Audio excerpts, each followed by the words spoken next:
আপনি তাতে শপথ নেন এবং 31শে মে আপনি পদত্যাগ করেন, অর্থাৎ 5 মাস মতো আপনি মন্ত্রী হিসেবে দায়িত্ব পালন করেছেন। তো ফেব্রুয়ারির ঘটনা, আপনি পদত্যাগ করলেন মের 31 তারিখে, এত বছর পরে, ইনফ্যাক্ট অ্যাকচুয়ালি মানে 15 বছর পরে আসলে সবাই কথা বলছে। 15 বছর ধরে সবারই মুখ বন্ধ ছিল, কেউ কথা বলার মতো স্পর্ধাও করে নাই, দুঃসাহস করে নাই। তো সেই জায়গাটা থেকে আপনি খুব স্পষ্টভাষী মানুষ, আমি জানি। আমি চাই যে আপনার কাছ থেকে আরো বিস্তারিত আমরা শুনতে চাই। আমি যখন শপথ নিয়েছিলাম, আমার এখনো মনে আছে, আমি কেঁদে দিয়েছিলাম। কারণ এই যে একটা রেসপন্সিবিলিটি, 16 কোটি মানুষের দায়ভারের এক অংশ আমার কাঁধে, এটা আমাকে সাংঘাতিক ভাবে মুভ করেছিল। হ্যাঁ, তো আমি তখন এই দায়িত্বটাকে মানে পবিত্র দায়িত্ব হিসাবে আমি গ্রহণ করেছিলাম। সো এবং আপনি জানেন কিনা, আমাদের রাজনৈতিক কালচার হচ্ছে এক দল ক্ষমতা থেকে গেলে আরেক দল আসে, দেন প্রতিহিংসার রাজনীতি শুরু হয়। তো আমি ব্যক্তিগত উদ্যোগে, আমি স্বরাষ্ট্র প্রতিমন্ত্রী হিসাবে আমি কিন্তু সংবাদ মাধ্যমে বারবার বলেছিলাম যে আইনের চোখে সবাই সমান। আমি চাইনি যে আওয়ামী লীগ এসে আবার প্রতিহিংসার রাজনীতি করুক, হ্যাঁ, যে আবার বিএনপি কে নির্যাতন করবে বা অন্যান্য পলিটিক্যাল অপোনেন্টদেরকে নির্যাতন করবে। আমার বক্তব্যগুলো সে সময় যদি আপনারা দেখেন, খুঁজে বের করে, আমি বারবার বলেছি যে প্রতিহিংসার রাজনীতি করা যাবে না, আমরা সকলকে নিয়ে একতার মাধ্যমে বাংলাদেশকে আমাদের করতে হবে।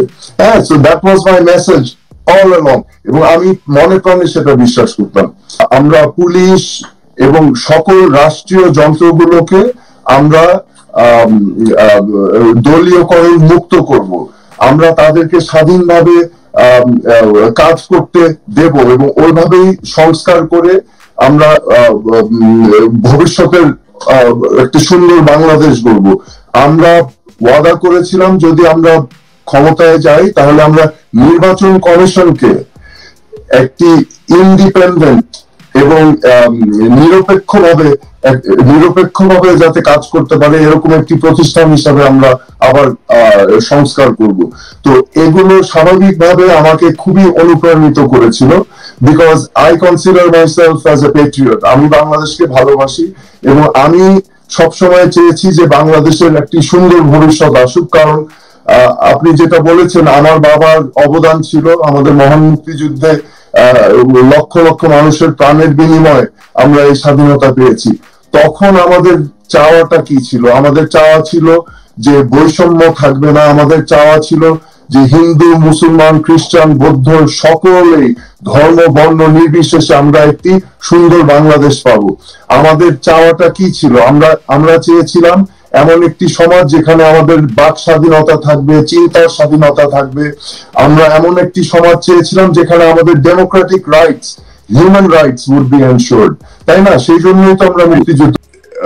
1/11 যখন ঘটলো, আমি কিন্তু অনেক হতাশা মধ্যে পড়ে গিয়েছিলাম যে বাংলাদেশের পলিটিক্স, বাংলাদেশের রাজনৈতিক কালচার, এটা আদৌ কোনোদিন পরিবর্তন হবে কিনা। এবং আমি সিদ্ধান্ত প্রায় নিয়েছিলাম যে আমি আর রাজনীতি করব না বাংলাদেশে। তো আমার এই চিন্তা থেকে আমি বেরিয়ে আসি যখন আমি দেখলাম বাংলাদেশ আওয়ামী লীগের একটি যুগান্তকারী নির্বাচনী ইশতিহার, যেটাকে আমরা বলি ম্যানিফেস্টো। তো সেখানে বলা হয়েছিল যে আমরা আওয়ামী লীগ যদি সরকার গঠন করতে পারে তাহলে বাংলাদেশে আমরা যুগান্তকারী পরিবর্তন আনবো, আমরা বাংলাদেশে সিস্টেমিক চেঞ্জ আনবো, নট সিস্টেম্যাটিক, সিস্টেমিক চেঞ্জ। তার মানে গণতান্ত্রিক প্রতিষ্ঠানগুলোকে আমরা আবার কার্যকর করব, আমরা জুডিশিয়ারিকে ইন্ডিপেন্ডেন্স দিব, আমরা প্রশাসন। আমি ওই বিশ্বাসে অনুপ্রাণিত হয়েছিলাম যে ওইটার রিফ্লেকশন আমি দেখছি আমাদের ম্যানিফেস্টোতে। তো আমি সবসময় বিশ্বাস করতাম যে এই রিফর্মস গুলো করতে হলে আপনার প্রথম যেটা করতে হবে, you have to establish good governance. হ্যাঁ, তার মানে সুশাসন প্রতিষ্ঠা করতে হবে, এবং সুশাসন প্রতিষ্ঠা করতে হলে এটার একটা পূর্ব শর্ত আছে, you must ensure rule of law, তার মানে আইনের শাসন কায়েম করতে হবে। তো আমার স্বাভাবিকভাবে চিন্তা আসলো, আমার লক্ষ্য যদি গুড গভর্নেন্স হয়, যেটার মধ্য দিয়ে আমরা রিফর্ম গুলো করব, তাহলে আমার আইনের শাসন কায়েম করতে হবে। আইনের শাসন তখনই কায়েম হবে যখন আমরা অনিয়ম এবং দুর্নীতির ক্যান্সারকে আমরা সমাজ থেকে সরিয়ে দিতে পারবো। বিকজ দুর্নীতি এবং অনিয়ম থাকলে আপনি কোনো রিফর্ম করতে পারবেন না। এবং এই দুর্নীতি অনিয়মকে দূর করার সবচেয়ে বড় হাতিয়ার হচ্ছে আইন শৃঙ্খলা রক্ষাকারী বাহিনী। তো আমার মতে first reform needed to be আইন শৃঙ্খলা রক্ষাকারী বাহিনী। আমি চেয়েছিলাম যে পুলিশ এবং আইন শৃঙ্খলা রক্ষাকারী বাহিনীকে একটি প্রফেশনাল ডিসিপ্লিন ফোর্স হিসাবে আমরা গড়ে তুলব, যাতে করে তাদের মাধ্যমে আমরা রুল অফ ল এস্টাবলিশ করতে পারি। এবং একটা ইন্ডিপেন্ডেন্ট জুডিশিয়ারি যদি থাকে, তাহলে আমরা ন্যায় বিচার প্রতিষ্ঠা করতে পারবো। তাহলে জনগণের আস্থা আসবে ডেমোক্রেটিক ইনস্টিটিউশন গুলোর উপরে। সো ইউ সি, এগুলো এক একটার সাথে কানেক্টেড। তো আমি দারুণ ভাবে মোটিভেটেড ছিলাম যে ঠিক আছে, আমি যদি এখানে কিছু অবদান রাখতে পারি। লক্ষ্য করেছি যে মন্ত্রণালয়ের বেশিরভাগ কাজই কেমন জানি অটো হয়ে যায়। হ্যাঁ, এখানে সিদ্ধান্ত, ডিসিশন মেকিং এবং অনেক বিষয়গুলো অজান্তে হয়ে যাচ্ছে। তো আমার কাছে এই জিনিসগুলো খুব আশ্চর্যজনক লেগেছিল শুরু থেকে। তো আমার মনে হয়েছে যে মন্ত্রীরা জাস্ট একটা চেয়ারে বসে আছেন এবং তাদের আড়ালে কিন্তু সব কাজগুলো হয়ে যাচ্ছে। এবং ওটার কনফার্মেশন আমি পরে পেয়েছি, কারণ অদৃশ্য ভাবে ইনস্ট্রাকশন আসছিল। আমি নোটিস করেছি যেটা হয়তো গতানুগতিক ফাইল সই করা, ওগুলো তো আসবেই মন্ত্রীর ডেস্কে। হ্যাঁ, কিন্তু যেগুলো ডিসিশন মেকিং, যেগুলো পলিসিগত ডিসিশন, সেই ডিসিশন গুলো আমি আমার সম্পৃক্ততা পাইনি। মানে আমি যেটা বোঝাতে চাচ্ছি যে ডিসিশন গুলো কেমন জানি অটো হয়ে যেত। পরবর্তীতে আমি দেখলাম যে সচিবরাই মূলত সমস্ত কার্যকলাপ গুলো করছে, এবং সেটা শুধু আমার মন্ত্রণালয়ে না, এটা সকল মন্ত্রণালয়ে একই ধরনের চিত্র আমি দেখলাম। যে মন্ত্রীদের ভূমিকা হচ্ছে রাবার স্ট্যাম্প, এবং ডিসিশন আসছে সচিবদের মাধ্যমে, এবং সচিবদের কাছে ইনস্ট্রাকশন আসছে মুখ্য সচিবের কাছ থেকে। So you see the chain. এটা তো এরকম হওয়ার কথা না। একটা পলিটিক্যাল সরকারের পলিসি আসবে সরকারের কাছ থেকে, ক্যাবিনেট থেকে, তাই না?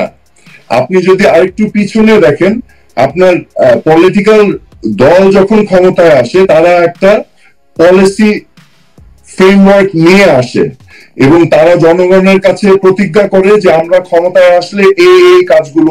তো এখন বিডিআর এর যখন ঘটনাটা ঘটে গেল, আমি হতভম্ব হয়ে গিয়েছিলাম। আমার মেয়ে, বড় মেয়ে, ওর জন্মদিন হচ্ছে 19শে ফেব্রুয়ারি। এখন আমি আমার বাবাকে হারিয়েছিলাম আমার যখন 5 বছর বয়স। আমি ছোটবেলা থেকে আমার বাবাকে মিস করেছি। হ্যাঁ, আমি অন্যান্য ছেলে মেয়েকে যখন দেখতাম তাদের বাবার সাথে হাত ধরে যাচ্ছে, আমার ভিতরে খুব বেদনা দিত যে আমার তো আজকে বাবা নেই। তো আমি একটা প্রতিজ্ঞা করেছিলাম যে আমার 2 মেয়ে যতদিন পর্যন্ত 18 বছর না হবে, আমি অন্তত পক্ষে চেষ্টা করব তাদের জন্মদিনগুলো অ্যাটেন্ড করতে। আর কিছু নাই যদি পারি, জন্মদিনগুলো আমি অ্যাটেন্ড করব। তো সেই উদ্দেশ্যে আমি 18ই ফেব্রুয়ারি আমার বড় মেয়ে তারার জন্মদিনে আমি আমেরিকা চলে আসি। তো আমেরিকা যখন এসেছি, আমেরিকা আসার পর আমার এখনো স্পষ্ট মনে আছে 25 তারিখ, 25শে ফেব্রুয়ারি, আমার এক আত্মীয়র বাসা পিলখানার ঠিক পাশে। তো সেই আত্মীয় আমাকে ফোন করে বললেন যে এখানে তো গোলাগুলি হচ্ছে, অনেক গোলাগুলি হচ্ছে। তো এই কথা শুনে আমি সাথে সাথে ডিসিশন নিলাম যে আমার তো যোগাযোগ করতে হবে, বিকজ আমি স্বরাষ্ট্র প্রতিমন্ত্রী, আমার দায়িত্ব কিছু আছে এখানে। তো আমি তখন সাথে সাথে আমাদের আইজি সাহেবকে ফোন করলাম, নূর মোহাম্মদ সাহেব। আমি আইজি সাহেবকে কল করে আমি ওনাকে জিজ্ঞেস করলাম যে পরিস্থিতিটা কি হচ্ছে ওখানে। তো উনি একই কথা বললেন যে এখানে ব্যাপক গোলাগুলি হচ্ছে, দিচ্ছি বা ইনস্ট্রাকশন দিচ্ছি সেটা তিনি ফলো করতে পারবেন না, বিকজ ওখানে মন্ত্রী আছেন, স্বরাষ্ট্রমন্ত্রী আছেন। তো আমি সেই মেসেজটা বুঝে আমি স্বরাষ্ট্রমন্ত্রীকে ফোন করলাম। মন্ত্রীকে ফোন করে একই কথা বললাম যে আমাদের ঘেরাও করতে হবে, ঘেরাও করে আমাদের নেসেসারি ফোর্স ঢুকাতে হবে ভিতরে। তো উনি আমাকে বললেন যে এই বিষয়টা মাননীয় প্রধানমন্ত্রী দেখছেন। তখন আমি প্রধানমন্ত্রীকে ফোন করলাম, আমি একই কথা বললাম যে আমাদের সারাউন্ড করে এখানে প্রয়োজনে আমাদের আর্মি ঢুকাতে হবে। তো উনি আমাকে বললেন তুমি আমেরিকায় বসে বেশি বুঝো না, আমি দেখছি। সো এখানে বস্তুত আমার তো আর কিছু করার থাকে না। হ্যাঁ, তো এই মুহূর্তে আমিও দর্শক হয়ে গেলাম আপনাদের সবার মতোই, এবং বাংলাদেশের সব হতভাগ জনতার মতো আমরা দেখলাম এই হত্যাযজ্ঞ গুলো চললো, এবং 57 জন সেনা অফিসারকে আমরা নির্মম ভাবে হারালাম।